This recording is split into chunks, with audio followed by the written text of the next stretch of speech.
नकाब ड्रामे की अगली किस्त में आप देखेंगे कि ईमान बेवकूफ़ी की हद तक बेवकूफ़, वैसे तो हाजिर जवाब भी है, सबको सीधा करना भी आता है, हर एक से नाराज़ होना भी आता है। तैमूर से इसकी नाराज़गी तो वैसे ही बेवजह समझ नहीं आ रही, और आहत के पीछे इसका भागना और लपक लपक कर जाना वो भी काफ़ी अजीब लग रहा है। लेकिन अपने इस ठरकी फुप्पा की ठरक इसको नज़र नहीं आई, जो भागकर इनके पास आ गई, और वो भी ऐसे खबीस के मौका देखते ही चौका मारने की कोशिश में है। फ़ौरन से पहले कोल्ड ड्रिंक में नींद की गोलियां मिलाकर इसे पिलाने की कोशिश करते हैं, और वहीं अपनी बीवी को भी मना कर देते हैं कि घर ना आना, हॉस्पिटल में रहना।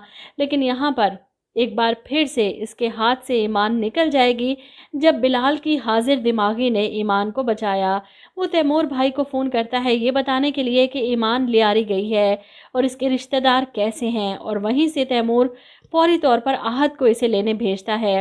अब इससे पहले कि ईमान फुप्पा के जाल में फंसती, दरवाजे पर होने वाली दस्तक पर फुप्पा दरवाज़ा खोलता है और यही दिखाता है कि घर में तो कोई नहीं। लेकिन आहत तो ज़बरदस्ती अंदर आ जाता है ईमान का नाम पुकारते हुए।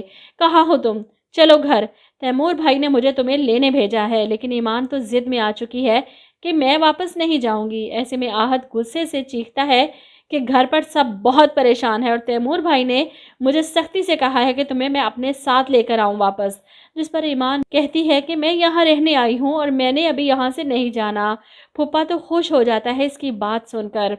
वहीं दूसरी तरफ बिलाल अलग परेशान ईमान की वजह से कि वो अभी तक वापस नहीं आई। ऐसे में लैला की माँ इसके लिए बड़ा खुश है कि तुमने ईमान से माजरत करके अपने रवैये की इसके लिए इतना दिल बड़ा किया, तो बिलाल के लिए भी थोड़ा सा दिल बड़ा कर लो, अपने शोहर के लिए भी थोड़ी सी गुंजाइश निकाल लो। जिस पर लैला बड़ी ही बेदिली और हकारत से कहती है कि अब अगर ताई अम्मी से तर्स को मोहब्बत में लपेटना सीख रही हूँ, तो इसका ये मतलब थोड़ी है कि अपने मुंह पर कीचड़ मल लूँ मैं। बाहर से आता बिलाल लैला की बातें सुन लेता है। ऐसे में लैला की माँ भी घबरा जाती हैं बिलाल को सामने देखकर, लेकिन इन्हें फ़र्क कोई नहीं पड़ने वाला बिलाल की नाराज़गी से। वो तो वैसे ही इस घर में कोई हैसियत नहीं रखता। अब इवेंट की सारी तैयारियां वो खुद कर रहा है। इस सिलसिले में वो ज़ारा की तरफ जाता है तो ज़ारा भी बातें सुनाने से बाज नहीं आती। आहत भी तो था ना तुम्हारे साथ क्लास में, इसको देखो बिजनेस स्टेब्लिश कर रहा है, और एक तुम हो। लेकिन बिलाल को किसी बात से कोई फ़र्क नहीं पड़ता, चाहे इसकी बहन हो या वो लैला, हर एक की खामोशी से सुनने वाला बिलाल मुझे लगता है कि सबसे बड़ा नकाब इसी ने अपने चेहरे पर चढ़ा रखा, और जब वो हटाएगा तो सबके रोंगटे खड़े कर देगा। वहीं दूसरी तरफ आहत को भी एक मिनट में ही अंदाज़ा हो जाता है इस फुप्पा की नीयत ईमान पर ख़राब है।